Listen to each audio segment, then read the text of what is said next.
সেই আন্দোলন থেকে আসার পরেই আমার ভাইকে তারা পিটিয়ে হত্যা করেছে। এইভাবে যদি চলতে থাকেন, আজকে আমরা দেখতে পাচ্ছি স্বরাষ্ট্রমন্ত্রী এখনো চুপ রয়েছে, যেখানে রইসুদ্দিনকে পুলিশে দেওয়ার পরে সাথে সাথে তাকে গ্রেফতার করা হয়। আজকে প্রকাশ্যে দিবালোকে সন্ত্রাসীরা হাঁটছে, আজকে দিবালোকে তাদের কাছে সবকিছু স্পষ্ট হয়ে যাওয়ার পরও তারা এখন পর্যন্ত মামলা নেয় না। ঠিক কিনা বলেন? এইভাবে যদি চলতে থাকেন, আমরা প্রশাসনকে বলতে চাই, আমরা স্বরাষ্ট্রমন্ত্রীর প্রতি আহ্বান করতে চাই, যদি আপনি এভাবে চুপ থাকেন তাহলে সেই দিন আর বেশি দূরে নয়।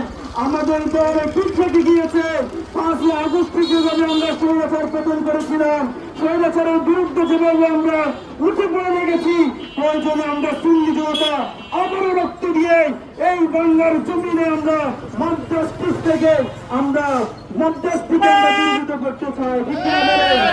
এই প্রশাসন যদি এভাবে নীরব থাকেন, প্রশাসনের ভিতরে এখনো গাপটি নিয়ে রয়েছে সেই স্বৈরাচারের প্রেতাত্মারা, যারা এখনো প্রশাসনের সেই স্বৈরাচারের প্রেতাত্মারা গাপটি নিয়ে রেখেছে। আমি স্বরাষ্ট্রমন্ত্রীর প্রতি আহ্বান করতে চাই, যদি আপনি এটা সুস্থ বিচার তদন্ত না করে সুস্থ বিচার না করেন, তাহলে বাংলার সুন্নি জনতা আর কখনো পিছপা হবে না। খুব শীঘ্রই পুরো বাংলাদেশ টেকনাফ থেকে তেঁতুলিয়ার উৎস থেকে পাতুরিয়া আমরা আন্দোলনের ডাক দিব। আমরা বলে দিতে চাই, অতি সত্বর আপনি যারা এই মব জাস্টিসের মাধ্যমে আমার ভাইকে হত্যা করেছে, জীবনকে প্রকাশ্য হত্যা করেছে, এই বাংলার জমিনে অতি দ্রুত তার বিচার করতে হবে। এই বলে আমি আমার বক্তব্য শেষ করছি। আসসালামু আলাইকুম ওয়া রাহমাতুল্লাহ।